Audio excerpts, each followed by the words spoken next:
2 নম্বৰটো চোৱা 10ডাল জুইশলা কাঠিৰে এটা আকৃতি সাজিব লাগে এনেকুৱা আকৃতি এটা সাজিব লাগে আৰু ইয়াৰ 5ডাল জুইশলা কাঠি তুলি পেলাই এনেদৰে বহাব লাগে যাতে এটা ঘৰৰ আকৃতি হয় এতিয়া আমি 10টা জুইশলা কাঠি এনেদৰে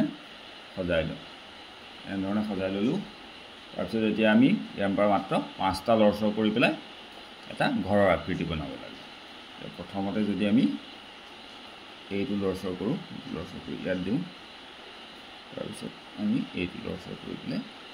এনেকৈ দিলোঁ এতিয়া 2টা লৰচৰ কৰিলোঁ তাৰপিছত এইটো 3 নম্বৰ লৰচৰ কৰিলোঁ 3 নম্বৰ লৰচৰ কৰি আমি ইয়াত দিলোঁ তাৰপিছত 4 নম্বৰ লৰচৰ কৰিলোঁ আৰু এইটো 5 নম্বৰ লৰচৰ কৰিলোঁ হ'লনে বাৰু এটা ঘৰৰ আকৃতি ভিডিঅ'টো চাই যদি ভাল লাগিল তেনেহ'লে প্লিজ চেনেলটো ছাবস্ক্ৰাইব কৰি দিব থেংক ইউ